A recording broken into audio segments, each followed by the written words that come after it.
You've got big projects to tackle, but your day gets swallowed up by repetitive tasks and constant inquiries. It's hard to make progress when you're stuck putting out fires. That's where Element 451's AI assistants come in. Acting like an extra set of hands, you get your time back for the high-impact projects. Ready to reclaim your time? Visit element451.com/AI team to learn more.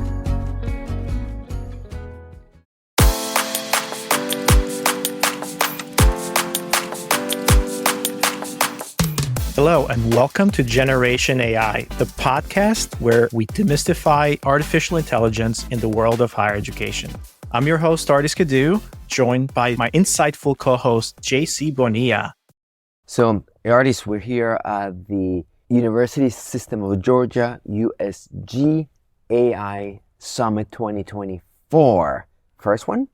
We're at the campus of Georgia Tech. My first time here, my friend. Yeah, and same here. Beautiful campus. It's incredible, right? We are with, it feels like 150 leaders, very kind of up there in the hierarchical chain of the higher education system of Georgia, and many of us vendors who support the network, talking about AI on a 2-day intensive, from really interesting conversations that are kind of beginning to what I would say advanced conversations from like kind of tech stack and some of the presentations that you've done. So right. How are these 2 days going for you? We want to do a session about, or this conversation about what we've learned, in a way report back of state of affairs, using this system as a proxy of higher education. So first of all, how are these 2 days coming for you, my friend? What are you getting out of them?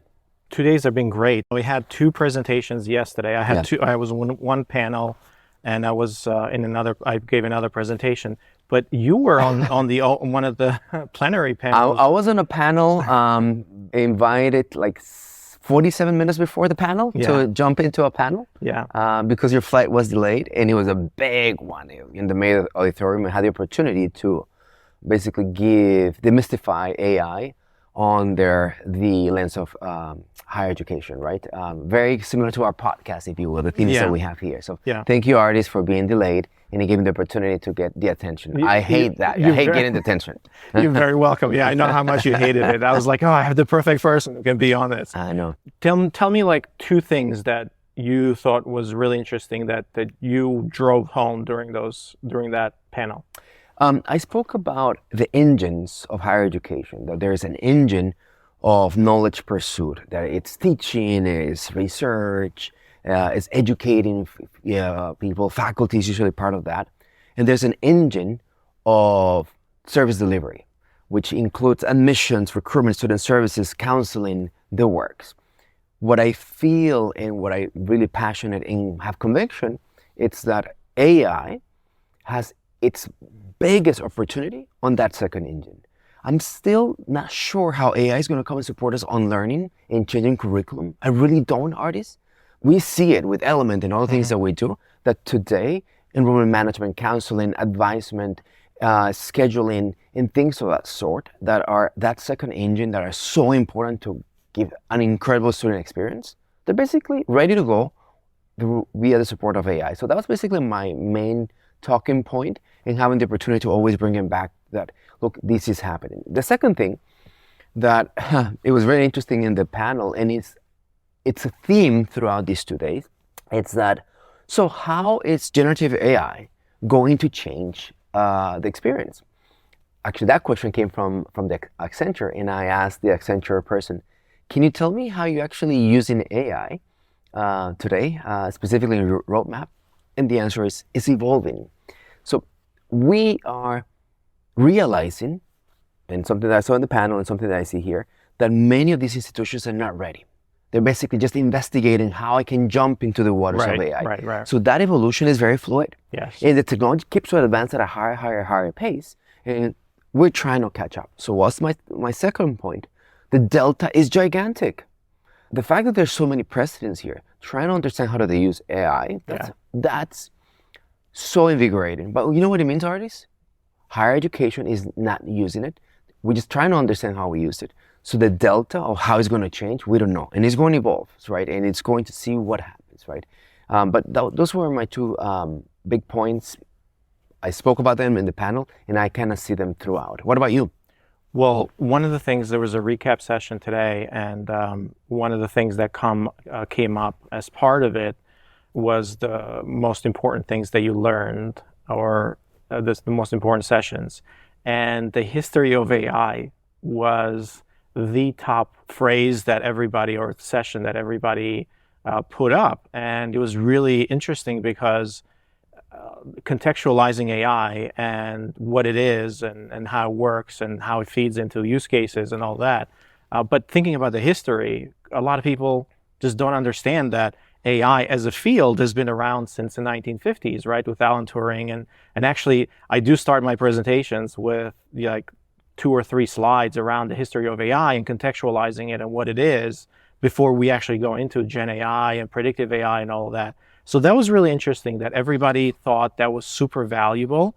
And around AI literacy, like we just got to hit home like that. This field has been around for a long time, but what has been the unlock over the past 2 years that everybody now has entered the mainstream, right?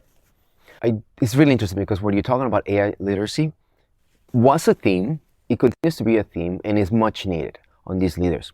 Your session, fascinating by the way, congratulations, was kind of built up from AI literacy, the history. We heard history a ton, and then you kind of ended up in this tech stack.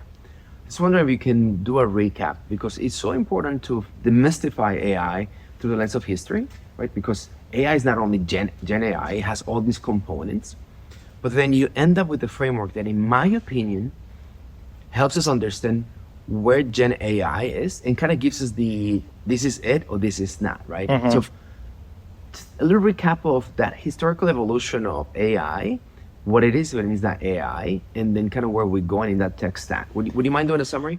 Yeah, no, of course. So AI as a general field of study has been around since the 1950s, and it's usually it's a field of study in computer science, and the idea there is that we're trying to mimic the physical world, or we're trying to mimic, how humans think, and we're building computer programs in order to simulate those environments or those worlds or our thinking the systems, right?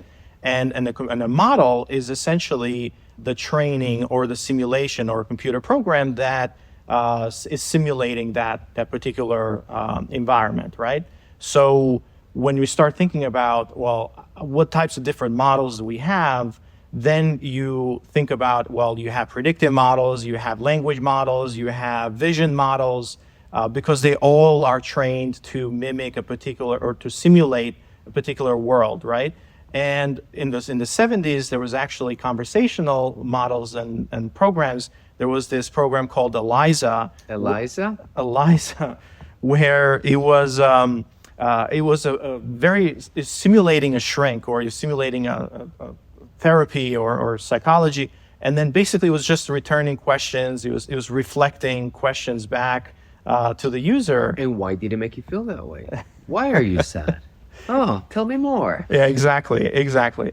So it was really interesting because this conversational interface has been around for a while, but the big unlock that we've had recently, or the past decade, so to speak, has been around neural networks. So neural nets, they require a lot of data in order to fine tune and to get bigger and bigger and bigger. So the bigger they are, meaning that the more kind of little knobs that you have in there to simulate these things, the better they become. And you need more data in order to fine tune all those little knobs. So the more data you have, the better. It started with AlexNet, where a lot of the research was being done, where they put in a lot of these images in there and trying to identify different objects and things like that. So that's where a lot of this work started. Obviously, Jan LeCun and Geoffrey Hinton, like that, they're the original neural net folks, where they basically were trying to build things that are recognizing character recognitions with writing,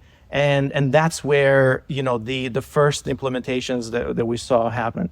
And then what happened after that was the transformer. About 7 years ago, Google put out a paper. They were doing really interesting research at Google, where they put out a paper called attention is all you need, right? The transformer paper. And essentially, this is a new architecture for these neural networks that can now, can memorize even more important information. So you provide this data and you train these models, and that neural net architecture and transformer architecture can actually become really, really good at remembering all of that data. And the way it does that, it's obviously this is very super technical, but we saw then that was an unlock there in order for us to train bigger and bigger and bigger models with more and more data. And that's when GPT-1, GPT-2 came around.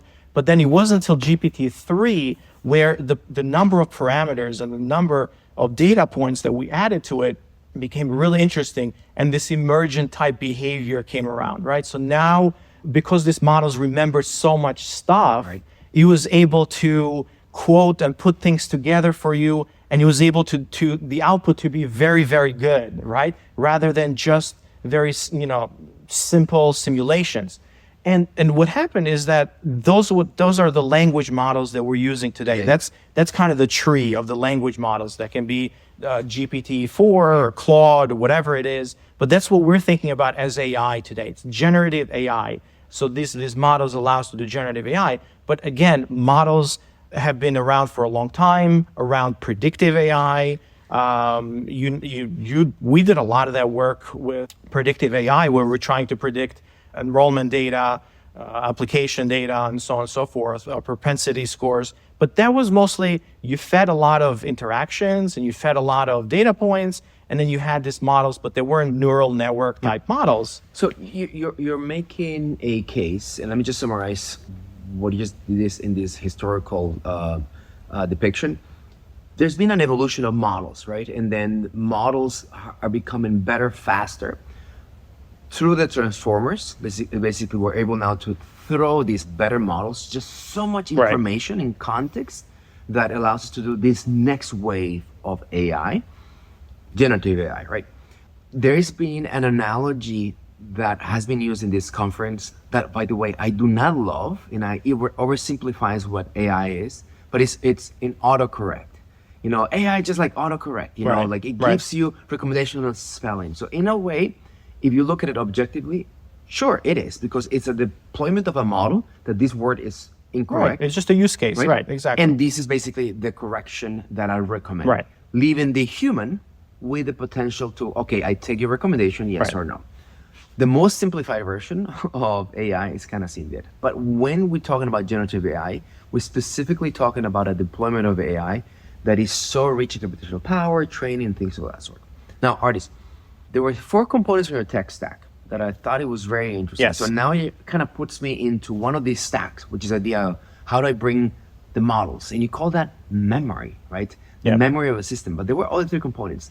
Can you kind of give these 4 layers of what makes an AI stack?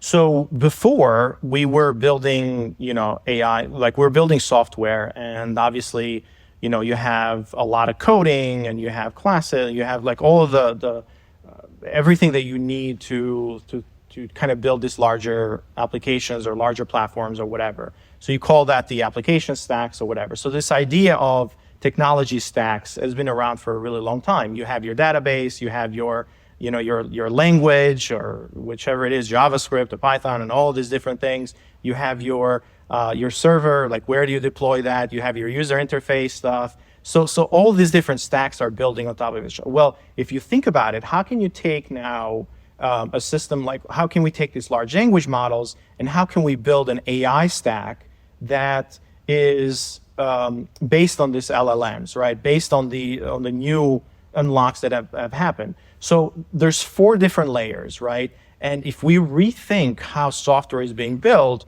with these 4 different layers the first one can be, it's the LLM layer, the brain, right? Because you need something to compute and to reason and to do stuff. Before, that has been very deterministic, meaning that you build a if-else statement or switch statements or whatever, and it's like, if this happens, then this is the output, right? If this is the input, so it's very deterministic, Whereas with the large language models, you kind of write in English, right? You write prompts, and you don't You don't build this programming structures. So that's the brain, right? The brain is this large language models. You give it a prompt and then you get something back, and that something back can be a number of different things. So the brain is the large language model because it's amazing. It can reason, it's conversational. It can be very, very good at this one-shot stuff. But just want to make an intervention. So your first layer of the tech stack is the brain. And It's you're the brain. saying, in the brain, I'm going to borrow these LLM techniques in AI. Yeah.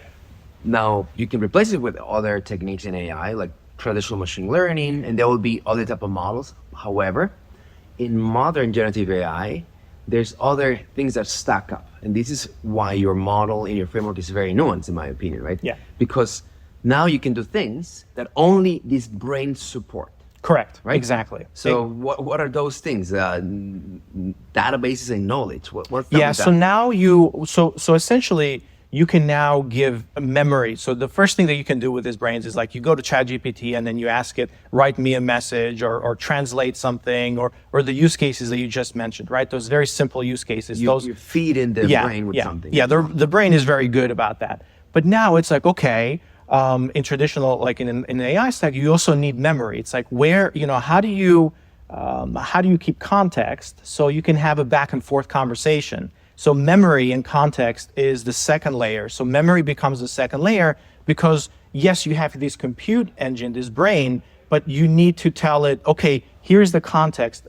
Do this in this particular context. Here's a lot of data about, the type of student. Here's the student.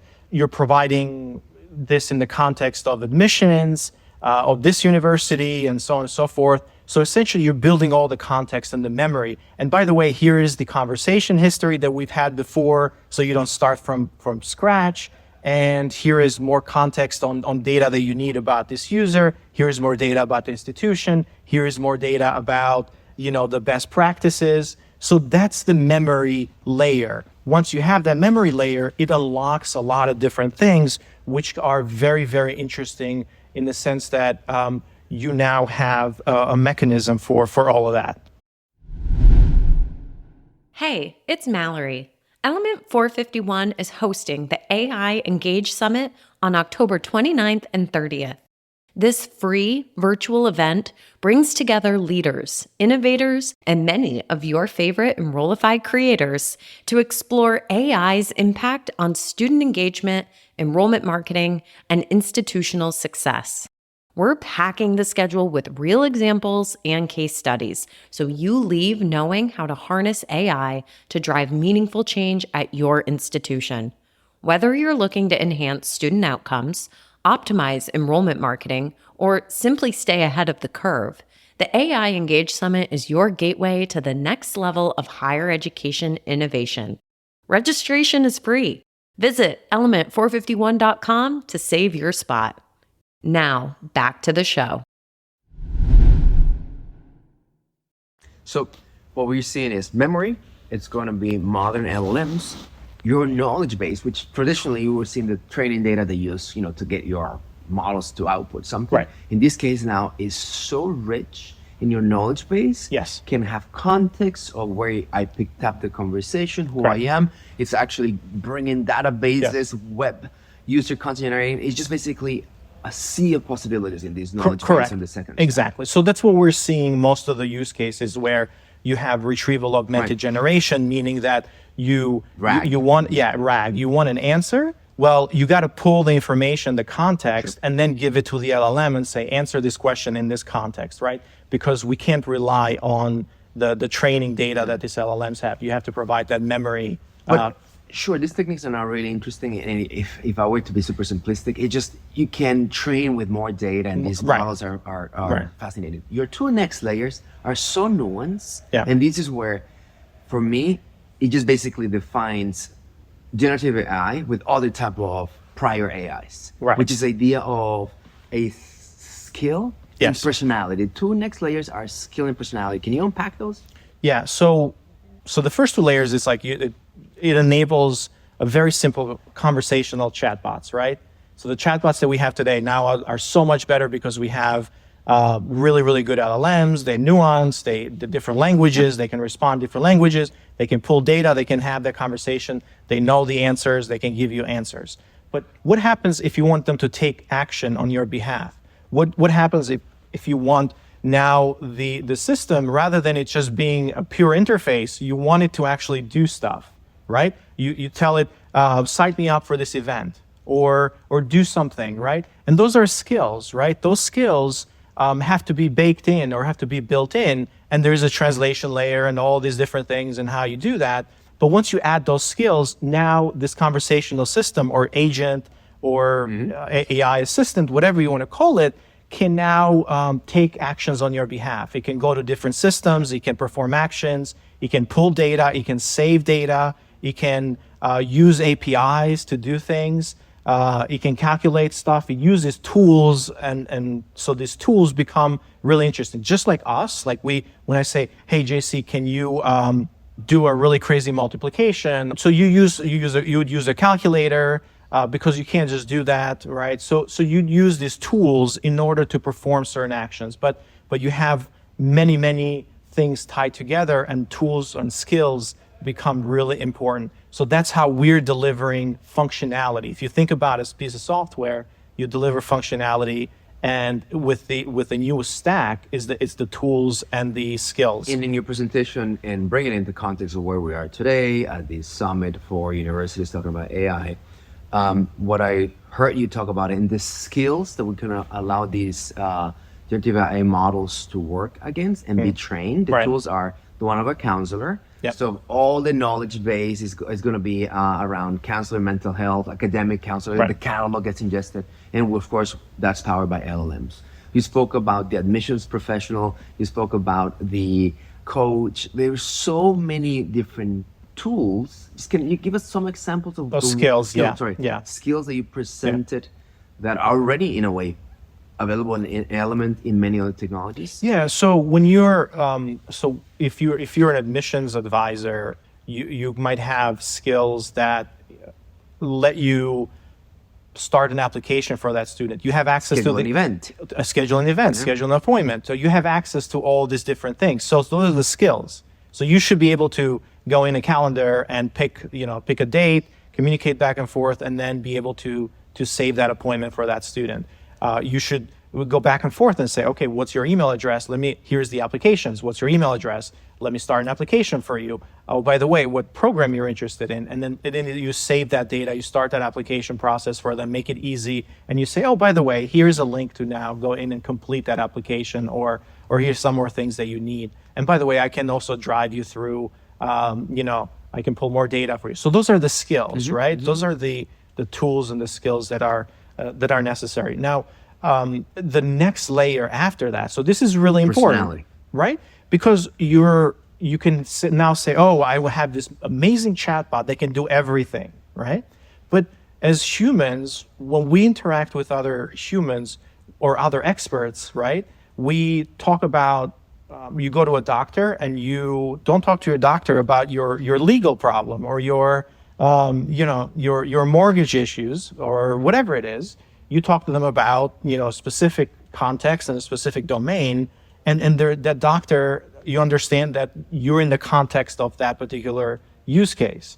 And then when you talk to, in the admissions world, when you talk to a financial aid advisor, you're going to talk about finances and so on and so forth. Or you're not going to talk about differential equations. Right. Or you're not going to talk about campus life, right? Because they have no idea, or that's not what they're trained to do. That's not their job. That's not their job. That's not their skill. That's not their skill. Exactly. So we are taking now the fourth layer, which we're talking about orchestration. So personality and orchestration. So we are building, and you take these, the fourth layer is that you combine these different skills and different knowledge bases into what we call personas or AI assistants. And you wrap those AI assistants with personality and context. So each one of them has individual skills and they have different personalities. They can act very similar to those campus advisors. And then they can interact with each other. So they can orchestrate between each other. So when you ask them, a financial aid advisor, say, can you also, I'm interested in signing up for this event on campus, or I'm interested in starting an application. They're like, oh, you know what? Let me just transfer you to Mary, who is our admissions advisor. And then it just has a handoff. Underneath, all that does, it changes the context to an admissions component. But it's actually so much better because the human or the person who's interacting with it now understands that that's in a different context, right? So we think that that's going to be how all of these AI assistants or agents are going to interact with each other. So you're not going to have one agent that's going to do everything for you. You're going to have different ones in different contexts, and they don't all have to be available at the same time, right?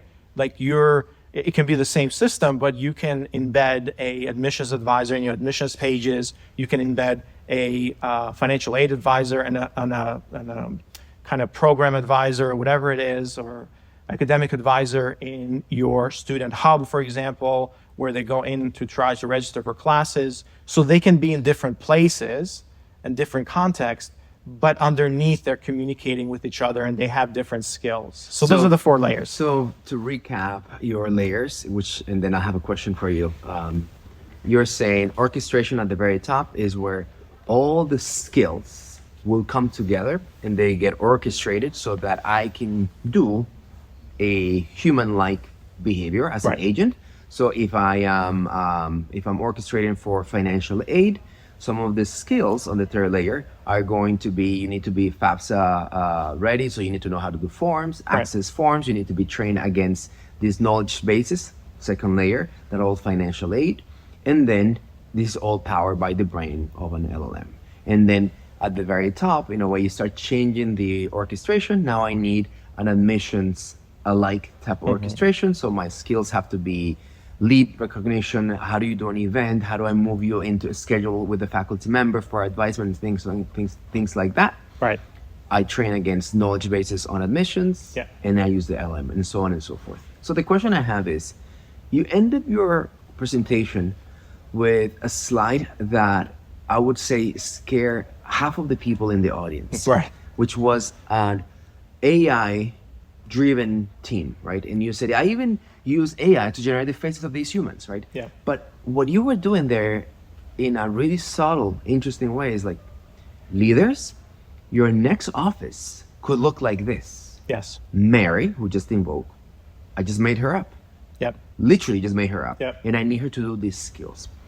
So why did you end up with a virtual AI-powered office in higher education? Like, where's your head with that? I thought that was such an interesting last set of slides, and for the tone of these conferences, kind of admissions, AI 101, the history and whatnot, demystifying it, if you will, you just took everybody to the next level, and it was very subtle. But where do you see this going? Well, as these models get really good in terms of reasoning, the memory is really good, and the ability for those skills to do things like build whole campaigns, for example, or be really good writers, or actually, proactively reach out to students as they're getting more data. We can't replicate those as humans at scale. Right now, we're faking it. Maybe we're doing it a little bit, but we can't do it at scale. So this idea of how do you personalize a student's journey? How do you personalize an experience for a customer? How do you personalize and make it a segment of one? You can't do that with humans right now. We are short-staffed as it is. So how do you do personalization at scale when there is no scaling of humans? So you have to have a digital team in order to do that. A digital team that works 24/7, who has access to all the knowledge, who can do all these different things. And then the humans can be kind of observing and putting these things in place rather than being the ones actually carrying out the work that needs to be done in order to make that personalization happen, right? I really like your angle on personalization and how it's an unlock towards the student experience. Ardis, the survey today, which was basically administered around maybe 100 people, leaders, what applications of AI do you believe has the most positive potential on your institution. Number one, and the options are enrollment.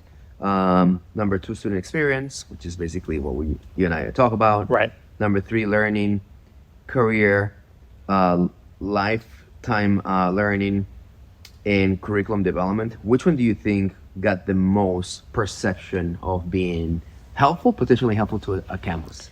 You know, we, a lot of folks are really stuck in this teaching and learning phase, which is... Bing, bing, bing, you got it. Yeah. It was learning got the most perceived usefulness, right? That Right. AI is going to come and help me there. My perception there, Ardis, is that we're not there yet. Maybe, but the opportunity to basically use AI Right. for student experience, enrollment management, Right. is just basically is there. We missed the opportunity there. Something else that happened in the conversations were around the need for prompt engineering to be front and center of what we do. And We don't need that. I have an analogy for you, and I'd love for you to kind of go with me on this, right? Prompt engineering today is what a lot of these experts are basically being told. You need to unlock that. Because you're communicating, because they're still in that first AI stack, right? They're in the first layer of the stack. Right. They haven't moved up the stack yet. Remember how you and I, when we basically started working with computers back in the day, how did we access a computer? I mean, through the command prompt most of the time. Yeah, command prompt, right? And even for me, before I joined the command prompt, I actually have to use a floppy disk Yes. to have the information, close it, and then I basically execute something. Yeah. That's literally the state of affairs that we're in today. Yeah. 136 or like those type of computers Yeah. that in a way are prompt based. And today you see that all this machinery and UX and experience has evolved to a very different interaction with computational power. I believe that's going to be very, very similar to what happens with AI, and prompt engineering in a way would disappear.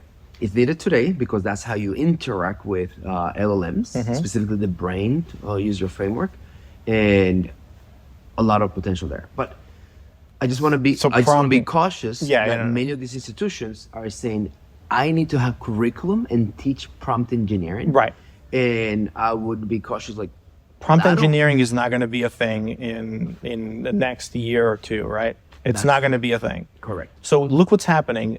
So prompt engineering is essentially like, how do you get these models to give you really, really good results? But what's happening is that most of the AI companies, what they're doing is they're putting even more fine tuning and training for different use cases of this model. So, in the beginning, 2 years ago, you needed to actually it was a completion model. So you needed to provide examples and you needed to leave some, like the last example, you left empty, so then the model can actually complete that particular. Now it's more conversational. So it's fine tuned to be conversational. So this idea that prompting is going to be the way that you communicate with these models is going to be, it's not relevant, because in a year, the applications are going to bake in all of the prompting, the back and forth.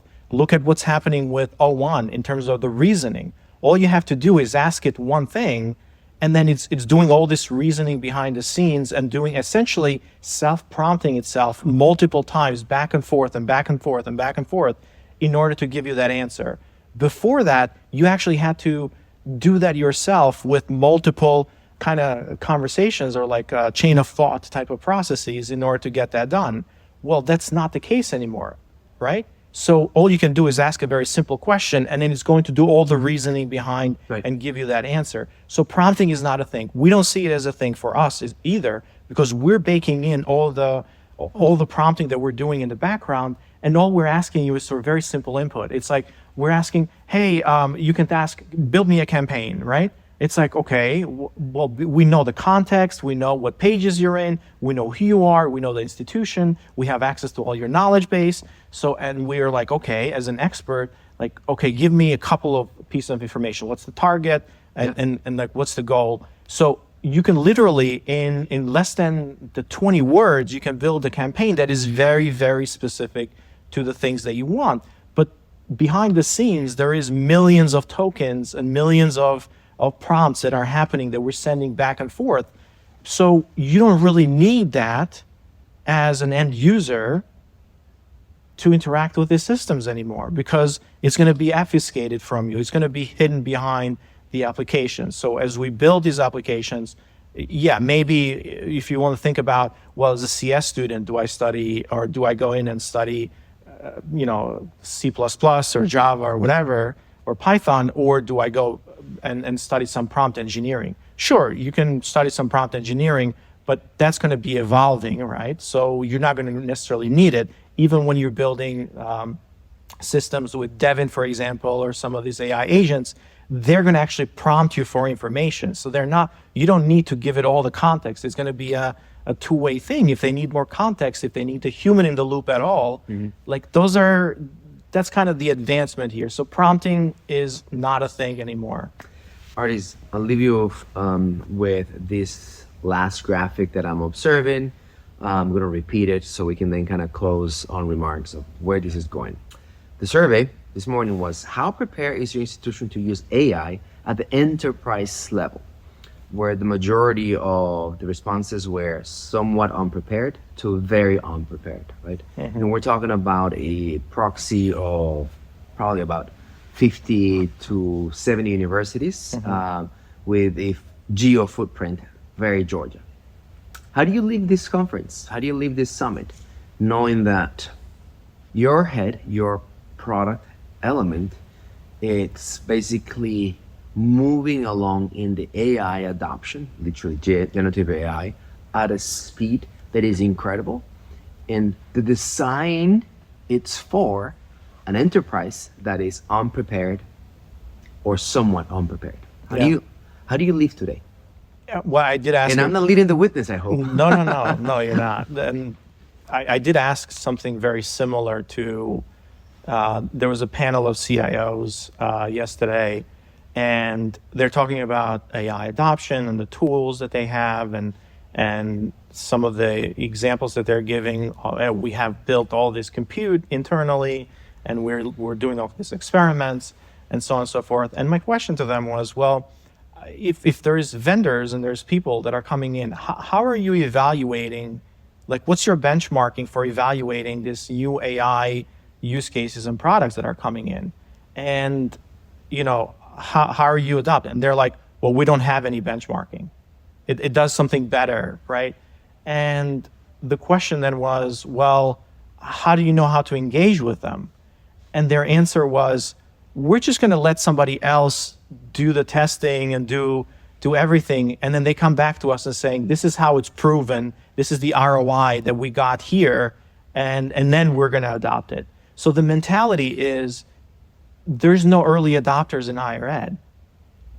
We're just late adopters or early, I forget what the different stages are, but there's no early adopters. Laggards. And right, exactly. They're all laggards. So they want to see what other people are doing and then kind of jump in.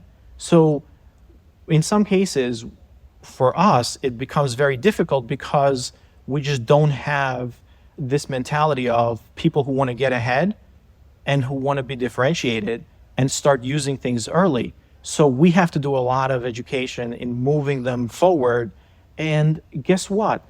We do all this work, and we've been talking about AI assistants for the past year now, and we have them in production. And then Salesforce comes around last week with their Dreamforce, and they're like, screw this. We're gonna do a hard pivot to Agentforce. And I'm like, what? We've been talking about this for the past year. And then you see some leaders in higher ed or other leaders are like, all right, agents is all the thing now. The agents are a thing. I'm like, well, yeah, of course they are a thing. We've been talking about this, but it's going to take a couple of years before the ecosystem and the other more influencers are moving people along. Look, the way I would say, and I'm leaving, is the academic institution as an enterprise it's being bombarded with the idea. We're educating with, basically, we need to continue in this educational aspect because adoption is that. Right. Because what you just mentioned, It'll be unlikely that the enterprise moves cohesively and now we're AI ready. But in pockets, at the app level, AI is going to be making its presence. So because Element is leading on agents, it has been so forefront and in a way foreseeing the future. The admissions office is probably moving into AI readiness, into AI readiness than financial aid or alumni services, right? So we're going to start seeing it at the application level. It is going to basically be providing, in my opinion, certain type of AI readiness at the university silos, which continues to, silo the university. Yeah. And that is a part that I don't love. So AI readiness needs to be done, educationally speaking, it needs to be done at the enterprise level. But I think the adoption of the tool will augment this silo behavior that we already see, that we know we don't love. And Ardis, to the point that we started the conversation, it makes the educational experience cumbersome, sometimes expensive, and so difficult for us to move faster. So I leave seeing it, okay, this is going to happen, but in a way, we bring the style of work of silos, and I think AI is just going to continue to expand that. And that's unfortunate. Leaders like you and I in Element are trying to break those silos, but at the end of the day, we are experts on our field, and our field is, I would say, a silo within the universities. And I look forward expanding student enrollment and student experience through products and whatnot. But it's fascinating to see the behavior of the universities today. So, any closing thoughts, Ardis? No, we just got a lot of work to do. We have a lot of work to do. For everybody, I hope you enjoyed this conversation. Again, Ardis and I are wrapping up At Georgia Tech. With the first Artificial Intelligence Summit 2024. And Ardis, congratulations for having Element being here as front and center in the conversation. So that speaks a lot of the recognition of how you've seen agents before Salesforce actually announced it. So. Yeah, appreciate it. All right, Until next time, everybody. Generation AI is part of the Enrollify podcast network. If you like this podcast, chances are you're going to like other Enrollify shows too. Our podcast network is growing weekly, and we've got a wide range of marketing, enrollment, and higher ed technology shows that are jam-packed with stories, ideas, and frameworks, all designed to empower you to be a better higher ed professional. Our shows help higher ed leaders and professionals like you find their next big idea. They feature a selection of the industry's best as your hosts, like Jamie Hunt, Seth Odell, Jenny Lee Fowler, Brian Gross, and many of your favorite leaders in higher ed. Enrollify is made possible by Element 451, the next generation AI student engagement platform that's helping institutions all over the country create meaningful, personalized, and engaging connections with their prospects and students. Learn more at element451.com.